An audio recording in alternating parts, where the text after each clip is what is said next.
விஜய் இருக்கார், அவருக்கு ஒரு 10-12% இருக்குது. அந்த செட்டப்பே கீழே இல்லை, வெறும் இளைஞர்கள் மட்டும் இருக்காங்க. அவங்களுக்கு வேலை எப்படி செய்யணும்னு தெரியாது. நீங்கள் காங்கிரஸ் வரைக்கும் என்னைக்கா காங்கிரஸ்காரன் ரோட்டில் இறக்கி பார்த்துருக்கீங்களா? அண்ணாமலே இருந்தாலும் 4% 3% தான், ஒரு சீட்டு ஜெயிக்க முடியாது. 2006 விஜயகாந்த் இந்த வேலையை தான் பண்ணார். தனியாக நின்னார், 2 பேர் ஓட்டையும் காலி பண்ணார். அநேகமாக 2026 அது நடக்கக்கூட சான்ஸ் இருக்குது. அவர் வந்து டெல்லிக்கு போனதில் அமித்ஷாவையும் சந்திக்கலை, நிர்மலா சீதாராமனையும் சந்திக்கலை. ஓகே, அமித்ஷாவை சந்தித்தால் ஃபோட்டோ வரணும்ல. 130ல் 90 சீட்டு ஏடிஎம்கே, மீதி பாஜகனா செம்ம டமாஸாக இருக்கும். நயனா நாகேந்திரனுக்கு தான் பெரிய சான்ஸ் இருக்குது. அண்ணாமலையோட மைண்ட் செட் இந்த இடத்துல என்னவா இருக்கும்னு தெரிஞ்சுக்கணும்ல. அவரு தான் தெரியுது, அப்படியே சோர்ந்து போயிருக்காரு தெரியல. ஆனால் கட்சிக்குள்ளே எல்லா ரூமை பூட்டிட்டு சந்தோஷப்படுவாங்க, குதிப்பாங்க, ஐ ஜாலி அப்படின்னு. வெளியில் வந்துட்டு அப்படியே எச்சத்தட்டு வச்சுக்கிட்டு அண்ணாமலை நீங்கள் தான் அப்படின்னு.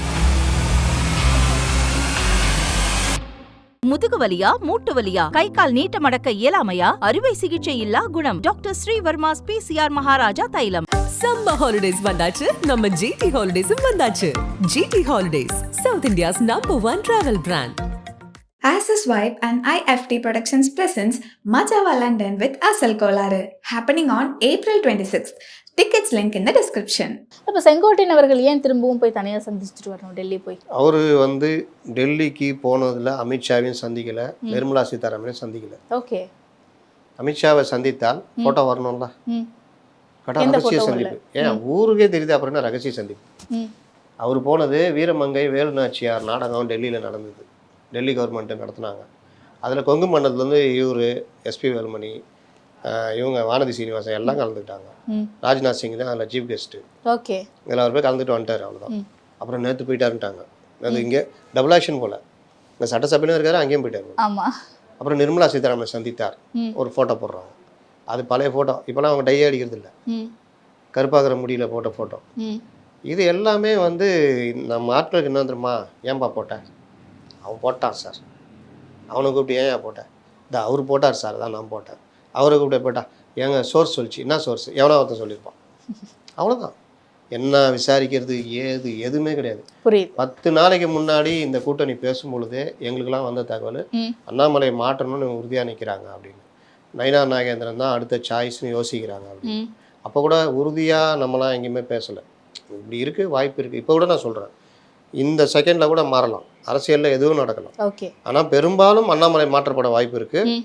நயனா நாகேந்திரனுக்கு தான் பெரிய சான்ஸ் இருக்குதுன்னு இன்னைக்கு காலையில் கொண்டு வந்துட்டு இவங்க வெறும் நயனா நாகேந்திரன் சொன்னால் நல்லா இல்லை, ஒருவேளை இந்த டிமாண்டை வச்சுட்டு அண்ணாமலை அவர்கள் மாற்றப்பட்ட பிறகு கூட்டணி மாதிரி போயிட்டு தேர்தலுக்கு கொஞ்ச நாளைக்கு முன்னாடி கடந்த தேர்தலில் சொன்ன மாதிரி இப்பயும் கூட்டணி கிடையாது அப்படின்ற மாதிரி வந்து அது குழந்தைத்தனம் வாய்ப்பு இருக்கு. அந்த மாதிரிலாம் பண்ணுறதுலாம் வாய்ப்பு இல்லை. அப்படின்னா எடப்பாடி அமித்ஷா போய் பார்த்தே இருக்க மாட்டேன். ஓகே, அதெல்லாம் நடக்காது.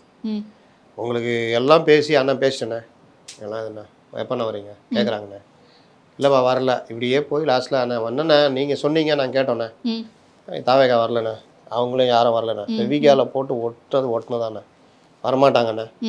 இவங்க வந்து பெரிய மிதப்பில் இருக்காங்கண்ணே, ஏதோ இவர் தான் முதலமைச்சர் ஆகிற மாதிரி இருக்காரு, அதனால இதுவும் வேலைக்கு ஆகாது. அப்போ என்னண்ணா சொல்கிறீங்க, நாங்கள் சொல்கிறத கேளுங்க அப்படின்னு. இதுக்கு மேலே மறந்து பிடிச்சா என்ன ஆகும்? அப்போ தான் ஏதாவது ஒன்று நடக்கும். ஓகே, இவரால் கட்சி அழிய போகுது, அதனால் நாங்கள் எல்லோரும் சேர்ந்து நாங்கள் முடிவெடுத்து விட்டோம், அதிமுகவுடன் கூட்டுன்னு சொல்லிட்டு வேலுமணி, தங்கமணி, சிவி சண்முகம், கேபி முனுசாமி சொல்ல மாட்டார்,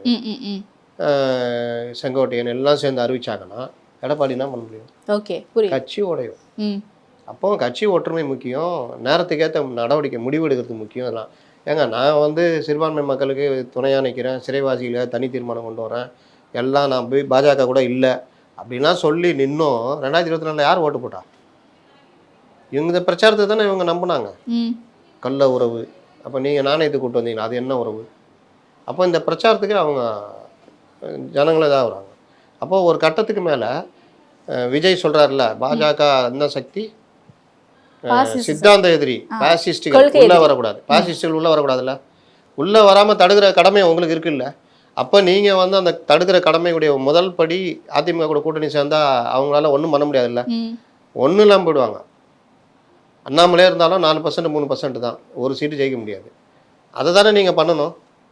ஆனால் இங்கே யார் தீர்மானிக்கிறான்னு தெரிலங்க. அறிவா அந்த பனையூர் பங்களா வாட்ச்மேன் தான் தீர்மானிக்கிறார் போல, யார் உள்ளே வரணும், கதை திறந்து எட்டி பார்ப்பாரு, பூட்டிக்கும், அதுதான். இல்லாட்டி பலூன் மாட்டிச்சு, அந்த பலூனை போய் ஆனா வாங்க. அவங்களுமே ஸ்ட்ராங்கா சொல்றாங்கல்ல, நம்மள நம்பி கூட்டணிக்கு வருவாங்க அப்படின்ட்டு. எதை வச்சு அப்படி சொல்றாங்க அவங்க? கடைசி நாள் வரைக்கும் சொல்லிகிட்டே இருப்பாங்க, வருவாங்க வருவாங்க வருவாங்க. இந்த சினிமா படமாக இது ரிலீஸ் ஆகுது, அடிச்சு பிடிச்சி வர்றதுக்கு. நான் ஆரம்பத்துல இருந்தே அதிமுக எதற்கான ஒரு பிளான் போட்டாங்களோ மெகா கூட்டணிட்டு, காங்கிரஸ் விசிகான்ட்டு, தாவேகாவும் அதே மாதிரியான மெகா கூட்டணி பிளானுக்கு தான் காங்கிரஸ் விசிகா இழுக்கிறதுக்கான ஒரு திட்டம் போட்டாங்கன்னு. காங்கிரஸும் விசிகாவும் அதிமுகவை நம்பியே வர தயாராக இல்லை. 21% ஓட் பேங்க்கு, பணம், மற்ற செல்வாக்கு, 234 தொகுதியிலையும் ஒரு இன்ஃப்ராஸ்ட்ரக்சரு, எல்லாமே இருக்கிற கட்சியை நம்பி இவங்க வர தயாராக இல்லை. என்ன சொல்கிறாங்க, அங்கே 50 கொடுத்தா கூட ஜெயிக்கிறது என்ன இது, இங்கே 25 கொடுத்தாலும் 18 நிச்சயம். அது வேற சில கணக்குகள்லாம் இருக்குது. அப்போ அதை விட்டு வரமாட்டேங்கிறாங்க. வராமல் இருக்கிறதுக்கான அனைத்து வேலைகளையும் இது டிஎம்கே கூட்டணியும் பண்ணுது. டிஎம்கே தலைமை நம்ம ராகுல்கிட்ட பேசுகிறாங்க, அங்கே கார்கேட்ட பேசுகிறாங்க, இங்கே சிபிஎம் அடக்கணும்னா கேரளாவில் இருக்கிற பொலிட் பியூரோ மெம்பர்ஸ்கிட்ட பேசுகிறாங்க. இப்படி எல்லா வகையிலையும் அவங்க அணப்போடுறவெல்லாம் பண்ணுறாங்க. இன்னைக்கு செல்வ பிறந்தகை நீங்கள் திமுக கூட்டணி எடுத்து வரத்துக்கு யோசிக்கவே முடியாது. அந்த மாதிரி என்னென்ன லாக் பண்ணுமோ பண்ணிட்டாங்க. அப்போ இந்த மாதிரி இருக்கிற கூட்டணி எப்படி அதிமுக போகாதவங்க உங்கள்கிட்ட ஒன்றுமே இல்லையா எப்படி வருவாங்க, எதை நம்பி வருவாங்க? இன்னொரு மக்கள் நல கூட்டணியா? மக்கள் நல கூட்டணி ஞாபகம் இருக்கா? அது ஃபார்ம் ஆகும்போது ஆகா ஓகோ இவர் வந்துட்டார், அவர் வந்துட்டார், விஜயகாந்த் வந்துட்டார்னாங்க. களத்தில் போகும்போது செலவு, யார் ஜனங்களை கூப்பிட்டு வர்றது, எல்லா பிரச்சனையும் வந்துச்சா? அவங்களும் என்னென்னமோ ஒரே மாதிரி டிஷர்ட் போட்டாங்க, கத்திக்கு பிடிச்சி நின்னாங்க, என்னென்னவோ பண்ணி பார்த்தாங்க. ஆனால் டிஎம்கே சைடில் அவங்கள காமெடி பீஸ் ஆகிற வேலை தான் பண்ணாங்க. இன்னொன்று, அவருக்கு விஜயகாந்துக்கு அந்த டைமில் உடல்நலம் வந்து பெரிய அளவில் சரியில்லை. இதை எல்லாத்தையுமே ட்ரோல் பண்ண ஆரம்பித்தாங்க. இது எல்லாம் சேர்ந்து லாஸ்ட்டில் இன்னொன்று ஒவ்வொருத்தருக்கும் 5000, 8000, 10000 ஓட்டு ஒரு தொகுதி இல்லைன்னா மொத்தத்துலேயே அவங்க 15000, 10000 வாங்கி டிஎம்கே காலி பண்ணி விட்டாங்க. அதுக்கு தான் செட் பண்ணது மக்கள் நல கூட்டணி. சேம் இப்போ விஜய் வராரு, விஜய் இருக்கார், அவருக்கு ஒரு 10-12% இருக்குது. அந்த செட்டப்பே கீழே இல்லை, வெறும் இளைஞர்கள் மட்டும் இருக்காங்க. அவங்களுக்கு வேலை எப்படி செய்யணும்னு தெரியாது. நீங்கள் காங்கிரஸ் வரைக்கும் என்னைக்கா காங்கிரஸ்காரன் ரோட்டில் இறக்கி பார்த்துருக்கீங்களா? செய்ப்பா செய், போறியா பிரச்சாரத்துக்கு போயிட்டு வாப்பா அப்படின்வாங்க. அவள்தான், பணத்தையும் அவுக்க மாட்டாங்க. கம்யூனிஸ்ட் கட்சிகள் சொல்ல வேணாம் தம்பி 2 உண்டியல் தரேன், அப்படியே போகும்போது குளிக்கிட்டு அப்படியே டீ சாப்பிட்டு அப்படியே பிரச்சாரத்தை பார்த்துட்டு அப்படியே வந்துருங்கப்பான்னுவாங்க. வைகோ வருவாரா, தம்பி வால் சிக்கிக்கிச்சிங்க நான் வரலப்பான்வார். அப்போ இந்த கூட்டணி அமைச்சா என்ன ஆகும்? இன்னொரு மக்கள் நல கூட்டணியாக மாறும். அதிகபட்சமாக 2 பேருக்கு மெஜாரிட்டி கிடைக்காத ஒரு வேலையை பண்ணி விடலாம். இப்போ அதான் நடக்க போகுது. ஒன்று என்டிஏ ஃபார்ம் ஆகி ஒரு கவர்மெண்ட் ஃபார்ம் பண்ணலாம், இல்லை மெஜாரிட்டி கிடைக்காம போய் பாஜக இவங்க எல்லாம் சேர்ந்து ஒரு கூட்டணி மாதிரி அமைகிற ஒரு சூழ்நிலையும் வரலாம். ஒரு 130 சீட்டு ஜெயிக்கிறாங்க வச்சுக்கோங்க, 130ல் 90 சீட்டு ஏடிஎம்கே, மீதி பாஜக ஆகுதுன்னா செம்ம டமாசாக இருக்கும். அப்போ தான் பார்க்கணும் நீங்கள் பாஜகவை ஏன்டா சேர்த்துக்கிட்டோன்னு எடப்பாடி கவலைப்படுவார். அப்போ ஒரு கூட்டணி அரசு அமையும். அந்த மாதிரி அமையறதுக்கும் வாய்ப்பு இருக்குது. அது யாரால் நடக்கும்னா விஜய்னால் நடக்கும். ஏன்னா 2006 விஜயகாந்த் இந்த வேலையை தான் பண்ணார். தனியாக நின்னார், 2 பேர் ஓட்டையும் காலி பண்ணார். அவர் 93, இவங்க 63 ஏடிஎம்கே, மற்ற எல்லாம் கொஞ்சம் கொஞ்சம் வந்தாங்க. கூட்டணி அரசாங்கமாக அதான் மைனாரிட்டி திமுகன்னாங்க பாருங்க. கலைஞர் அப்போ ஒரு கலைஞர்ன்ற ஒரு தலைவர் இருந்ததுனால அந்த கவர்மெண்ட்டை 5 வருஷம் தள்ளிட்டு போனார். அதனால் அதுதான் ஃபஸ்ட் டைம் எனக்கு தெரிஞ்சு ஒரு கோஆலிஷன் கவர்மெண்ட்டு யாருக்குமே மெஜாரிட்டி கிடைக்காம போனது. அநேகமாக 2026 அது நடக்க கூட சான்ஸ் இருக்குது. 2006 நடந்த மாதிரி. ஆமாம், ஏன்னா டிஎம்கே ஒரு பெரிய கூட்டணி, இவங்க ஒரு கூட்டணி. இவங்க பெரிய பிரச்சாரம் பண்ணுறாங்க வச்சுங்க என்டிஏக்கு எதிராக. என்டிஏக்குள்ளே இப்போ அண்ணாமலை இல்லை ஒரு மாதிரி பிரச்சாரம் போகுதுன்னா இவங்க ஒரு 130 ஜெயிக்கிறாங்க, இவங்க ஒரு 100 ஜெயிக்கிறாங்க, அப்படி விஜய் ஒரு 4 ஜெயிக்கிறார் அப்படி வச்சுக்கோங்க. இந்த 130 பார்த்தீங்கன்னா ஏடிஎம்கேக்கு மெஜாரிட்டி இல்லைன்னா ஒரு கூட்டணி 118க்கு தனியாக ஏடிஎம் ஜெயிச்சுன்னா ஓகே, ஜெயிக்க முடியலன்னா யாருக்கும் மெஜாரிட்டி இல்லாத ஒரு கவர்மெண்ட் அமையும். அப்போ கூட்டணியில் போவாங்க. புரியுது.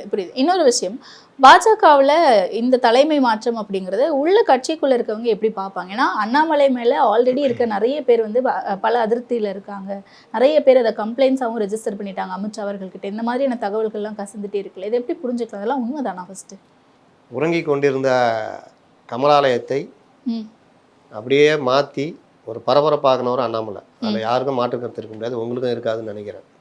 ஏன்னா இது வரைக்கும் இருந்த தலைவர்கள்லேயே பாஜக தலைவர்களில் ஒரு ஸ்பீடப் பண்ணது அண்ணாமலை தான். நீங்கள் அந்த டாஸ்மார்க் இந்த இது கூட பாருங்கள், யார் எதிர்கட்சி மாதிரி செயல்பட்டாலும் அண்ணாமலை தான். ஆனால் அண்ணாமலை ஒரு ஜனநாயகவாதியாக எல்லாரையும் அரவணைச்சிட்டு அந்த கட்சிக்குள்ளே பண்ணாருன்னா அது இல்லை. ஓகே. ஏன்னா இயற்கையாகவே அந்த கட்சி ஒரு மாதிரியான இதுதான், ஒரு டீம் இருக்கும். அதில் அண்ணாமலைன்ற ஒரு நபர் புதுசாக இளைஞரை கொண்டு வந்து வச்சு 1 வருஷத்துக்குள்ளே அவர் தலைவரும் ஆக்கணும்னா அவரெல்லாம் அடிக்கலான்னு பார்த்தாங்க. அவர் முந்திக்கிட்டு எல்லாரையும் காலி பண்ணிட்டார். ஓகே. அப்போ அவர் பவராக இருக்கார். ஆனாலும் அவர் ஒன்றும் வேலை செய்யாமல் இல்லை. பாஜகவுக்கு ஒரு ஸ்பீடப் கொடுத்தாரு. நீங்கள் அந்த 11%ன்றது நான் வளர்ச்சி இல்லைன்னு சொன்னாலும் அந்த 11% கொண்டு வர்ற அந்த துணிச்சலும் அந்த செயல்பாடும் மற்ற தலைவர்கள் இருந்ததா? எந்த தலைவர்கள் பிரிவிலையாவது ஒரு 8 MP செகண்ட் பிளேஸ் கொண்டு வந்திருக்காங்களா பாஜகவை? தனியாக நின்று பாஜக பாமக வச்சுக்கிட்டு 8 தொகுதி ப்ளஸ் 11 தொகுதியில் செகண்ட் பிளேஸு. பல இடங்களில் ஏடிஎம்க்கு டெபாசிட் போச்சு. அப்போ அந்த ஒர்க்கெலாம் அண்ணாமலை ஒர்க்கு தானே. ஆனால் இவங்க அதெல்லாம் வெளியில் தொண்டர்கள் மத்தியில் அது இருக்குது. ஓகே. அண்ணாமலை தான், அண்ணாமலை இல்லைன்னா சிக்கல்னு. இப்போ அண்ணாமலையை மாற்றினாலும் ஒரு கொஞ்சம் சலசலப்பெல்லாம் வரும். ஆனால் கட்சிக்குள்ளே எல்லாம் ரூமை பூட்டிட்டு சந்தோஷப்படுவாங்க, குதிப்பாங்க, ஐ ஜாலி அப்படின்ட்டு. வெளியில் வந்துட்டு அப்படியே எச்சத்தொட்டு வச்சுக்கிட்டு அண்ணாமலை நீங்கள் தான் அப்படின்வாங்க. அதனால் அது நடக்கும். ஆனால் சமீபத்தில் நடந்த ஒரு மேடையில் கூட தமிழிசையா இருக்கட்டும், இல்லை நயினா நாகேந்திரன் அவர்களாக இருக்கட்டும், எல்லாருமே அண்ணாமலை அவர்களை ப்ரைஸ் பண்ணி தானே பேசுகிறாங்க. அண்ணாமலை இருக்கிற வரைக்கும் அண்ணாமலை இருக்கணும் தாங்க சொல்லுவாங்க. ஓகே. அண்ணாமலை போட்டோன்னு நான் சொல்லுவாங்க, என் தம்பி வா தலைமை இருக்குவான்னு தான் சொல்லுவாங்க தமிழிசை. ஆனால் இன்னொன்று சொல்கிறாங்க பார்த்தீங்களா, 2 தடவை இருந்துட்டா பிறகு நடுவில் கேப் விட்டு கவர்னராக இருந்துட்டு மறுபடியும் வந்தால் கூட 3வது தடவையும் வரலாம் தெரியுமா, எங்கள் கட்சியில் அப்படிலாம் கட்டுப்பாடு கிடையாதுன்னு ஒரு பிட்டை போட்டாங்க பார்த்தீங்களா. அது எதுக்கு? பொதுவாக பாஜகவில் 2 தடவை இருந்துட்டா அதுக்கப்புறம் கிடையாது. ஆமாம். அவங்க ஒரு பிட்டை போடுறாங்க. இது அந்த மாதிரிலாம் எந்த இதுவும் இல்லை அப்படின்னு. ஓகே. வானதி ரொம்ப நாளாக காத்துக்கிட்டு இருக்கிறாங்க. ஆனால் இவரும் கொங்கு அந்தமாவும் கொங்குன்றதுனால அதுக்கான வாய்ப்பு குறைவு. கருப்பு முருகானந்தெல்லாம் இன்னைக்கு மீடியாக்கள் தூக்கிட்டு வந்தது. நம்ம அந்த இது முக்குலத்தோர் அப்படின்றப்போ ஏன் இவர் இருக்காரா யூரோ அப்படின்னு. அவரு நயினா நாகேந்திரன் இருக்கிற ஃபேமு கருப்பு முருகானந்த் இருக்கான்னு பார்த்தா கம்மி. அண்ட் எக்ஸ்பீரியன்ஸ் வைஸுமே அதிமுகவில் இருந்து முன்னாள் அமைச்சராக இருந்து களத்துலலாம் வேலை செஞ்சுருக்காருல்ல அவரு. டிஎம்கே ஏடிஎம்கே அரசியல் ரீதியாக அரசு ரீதியாக பல வகையில் அவருக்கு எக்ஸ்பீரியன்ஸ் உண்டு. என்ன கேட்டால் அண்ணாமலை பெஸ்ட்டு. அண்ணாமலை இல்லைன்னா next choice best choice Nainar தான் சொல்லுவேன். ஓகே. ஓகே. ஏன்னா அவரால் எல்லாரும் கூட இணைஞ்சு போக முடியும். திடீர்னு டிஎம்கே கூட ஒன்றுன்னா அவரால் பேச முடியும். நான் ரொம்ப பகைமையெல்லாம் பாராட்ட மாட்டார். இப்போ ஏடிஎம் கூட பிரச்சனைனா அதை கரெக்டாக அவர் பேசி தீர்த்துக்க முடியும். அண்ணாமலை மாதிரி கூட்டணி கட்சிக்குள்ளேயே முரண்டு பிடிக்க மாட்டார். ஓகே. என்ன ஒன்றுனா இப்போ அண்ணாமலை ஒரு இதை உருவாக்கி விட்டுருக்காருல யங்ஸ்டர்ஸ் மத்தியில் ஒரு தாக்கத்தை, அந்த இடத்த ஃபில் பண்ணுறதுக்கு நயினார் நாகேந்திரன் லேட் ஆகும், இல்லை கஷ்டம், ஃபில் பண்ண முடியாது. ஓகே. ஓகே. அதனால எல்லாரும் எல்லா காலத்துக்கும் எல்லாம் ஒரே மாதிரி. அண்ணாமலையோட மைண்ட் செட் இந்த இடத்துல என்னவா இருக்கும்னு தெரிஞ்சுக்கணும்ல. அவரு தான் தெரியுது, அப்படியே சோர்ந்து போயிருக்காரு தெரியல. அவர் பெருசாக எதிர்பார்த்தாரு, ஆனால் அந்த இது இல்லை, சோர்ந்து போயிருக்காரு. வார்த்தைகளில் வெளிப்படுது, ஒரு மாதிரி சுய இறக்கமாக பேசுகிறாரு, அதெல்லாம் நடக்குது. ஆனாலும் அவரை வந்து பெருமைப்படுத்துகிற மாதிரி தானே பண்ண போகிறாங்க. அவரை ஒன்றும் விட்டுற மாட்டாங்க. இன்னொரு அடுத்த டைம் கூட மறுபடியும் வரலாமே. இப்போ 2031 எலெக்ஷன் வருது வச்சுக்கிங்க, அண்ணாமலை நீங்கள் தான் பெஸ்ட்டு வாங்கன்ட்டு கூப்பிட்டு கூட மாற்றலாம். அதுக்குள்ளே சூழ்நிலையை மாறலாம். அதனால் என்ன வேணால் நடக்கலாம். தேசிய கட்சிகளை பொறுத்த வரைக்கும் மாநில தலைவர்கள்லாம் எந்த வித இதுவும் கிடையாது. நீயே நிரந்தரம்லாம் கிடையாது. அது ஆனா இங்க மாநில கட்சிகளோட இணக்கமா போகணும் அப்படின்னா அந்த ஒரு பர்சன் தானே மிகப்பெரிய அளவுல பேசப்படுவார். யாரை அண்ணாமலை சொல்றீங்களா? இல்ல, மாநில தலைவர்களா இருக்கக்கூடியவங்க சொல்றேன் நான். மாநில தலைவர்களை எப்படி மாற்றுவாங்கன்னா, நீங்கள் இப்போ எல்லாருக்குமே இது இப்போ இருக்கிற மீடியாஸில் இருக்கவங்களாம் எல்லாம் புதுசு, அவங்களுக்கு எல்லாமே பெருசாக தெரியுது. இதெல்லாம் இயற்கை. நீங்கள் காங்கிரஸில் பார்த்தீங்கன்னா மாற்றிக்கிட்டே இருப்பாங்க. ஆமாம் ஆமாம். ஏடிஎம் கூட கூட்டம்னா இவரை மாற்றிடுவாங்க. அவர் ஏடிஎம்கே யார்ப்பா தூக்கி வை, இந்த பேட்டரி தான் இதுக்கு கரெக்டாக செட் ஆகும், அது வந்து வேறு டைப் பேட்டரி அப்படின்னு இந்த பேட்டரி தூக்கி போடு. அங்கே போகும்போது இந்த இது செட் ஆகாது, தூக்கி இங்கே போடு. அந்த மாதிரி மாற்றிக்கிட்டே இருப்பாங்க. தேசிய கட்சிகள் சகஜம். இது அண்ணாமலைக்கு நடக்குது. இதே அண்ணாமலை புரிஞ்சுக்கணும், ஏற்றுக்கணும், வேற வழி கிடையாது. ஓகே. அதே மாரி அண்ணாமலை வைக்கணும்னா அவர் அதிமுகவுடைய நன்மதிப்பை பெறணும். குறிப்பாக எடப்பாடி பழனிசாமி அவர் கொஞ்சம் இறங்கி தான் பார்த்தாரு, ஆனால் ரொம்ப காலம் கடந்துச்சு. ஓகே. இப்போ அண்ணாமலை அவருக்கு இப்போ நம்ம எல்லாருமே பேசிட்டு இருக்கிறது கிட்டத்தட்ட ஒரு 90% கன்ஃபார்மான ஒரு விஷயம் தான். எதுவுமே வந்து மாற்றப்படுவார் அப்படிங்கிறத அஃபிஷியலாக அறிவிக்கல. ஒருவேளை மாற்றப்படாம அப்படியே தொடர்றாரு அப்படின்னா என்டிஏ கூட்டணி ஃபார்ம் ஆகுறதுக்கு வாய்ப்பு இருக்கா? என்டிஏ கூட்டணி ஃபார்ம் ஆயிடுச்சுங்க. அண்ணாமலை தலைவராக இருக்கிறதா இல்லையான்றதான் இப்போ மேட்ரு. நீங்கள் இப்படி வராதிங்க, இது ஃபார்ம் ஆயிடுச்சு, வீடு பிடிச்சிட்டாங்க. ஓகே. பீரோ எங்க வைக்கணும் தான். ஆனா அது அவங்க வச்ச டிமாண்ட் தானே. யாரு? அண்ணாமலை அவர்கள் இருந்தா கூட்டணி அப்படிங்கிறது சாத்தியமா? அப்படிலாம் டிமாண்ட் வைக்கல. ஓகே. கூட்டணி ஓகே, அண்ணாமலை இருக்கக்கூடாது. ஓகே, அவ்வளோதான்.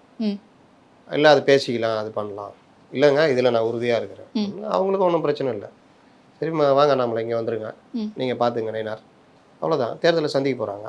சரி, அண்ணாமலை தான் தேவையா? அண்ணாமலை மாநில பிரச்சார ஒருங்கிணைப்பு தலைவர், நீங்கள் போய் பிரச்சாரம் பண்ணுங்கள். ம். அவ்வளோதான். கரெக்டாக தேர்தல் முடிஞ்சோன்னா மினிஸ்ட்ரு இல்லை மினிஸ்டராகவே ஆக்கிட்டு போய் பிரச்சாரம் பண்ணுங்கள். என்ன கெட்டு போகுது? அதனால் இதெல்லாம் நடக்கும். அரசியலில் வந்து நீங்கள் எதுவும் நிரந்தரமே கிடையாது. ஓகே. அதே மாதிரி நட்பு பகையும் நிரந்தரம் கிடையாது. இவங்க பேசிக்கிட்டு இருக்கிறாங்க. நாளைக்கே பிஜேபி வளர்த்து வச்சுக்கிங்க. இதே ஏடிஎம்கே டிஎம்கே கூட்டணி சேர்ந்து பிஜேபி எதிர்க்கிற காலம் கூட வரலாம். அதனால் எதுவும் நிரந்தரம். இதே விஜய் வந்து வளர்ந்து ஒரு பக்கம் நின்றுட்டு பாஜக ஒரு பக்கம் நிற்கிற சூழ்நிலை வரலாம். ஓகே. இல்லை விஜய் பெரிய சக்தியாக வளர்ந்து எந்த விஜய் திட்டுறாங்களோ அவங்களோட டிஎம்கே கூட்டணி சேர்ந்துட்டு ஏடிஎம்கே எதிர்க்க கூட்டணி அமைக்கலாம். என்ன வேணால் நடக்கலாம். இன்று பகை, நாளைக்கு நட்பு, நாளை நட்பு, அதுக்கு அடுத்த நாள் பகை. அரசியலில் அதனால தான் சொல்கிறாங்க நிரந்தர பகைவனும் கிடையாது, நட்பும் கிடையாதுன்னு. இன்றைக்கி திட்டுவாங்க, நாளைக்கு அதே கட்சியில் போய் சேர்ந்துக்குவாங்க. அதெல்லாம் நீங்கள் சொல்லவே முடியாது. புரியுது. நிச்சயமா என்ன நடக்கும் அப்படிங்கிறத பொறுத்திருந்து பார்ப்போம். நேரத்திற்கு நன்றி சார். முதுகு வலியா, மூட்டு வலியா, கை கால் நீட்ட மடக்க இயலாமையா, அறுவை சிகிச்சை இல்லா குணம். டாக்டர் ஸ்ரீவர்மாஸ் பிசிஆர் மகாராஜா தைலம். சம்மர் ஹாலிடேஸ் வந்தாச்சு, நம்ம ஜிடி ஹாலிடேஸும் வந்தாச்சு. GT Holidays, South India's #1 travel brand. Access Vibe and IFT Productions presents Majava London with Asal Kolaru, happening on April 26th. Tickets link in the description.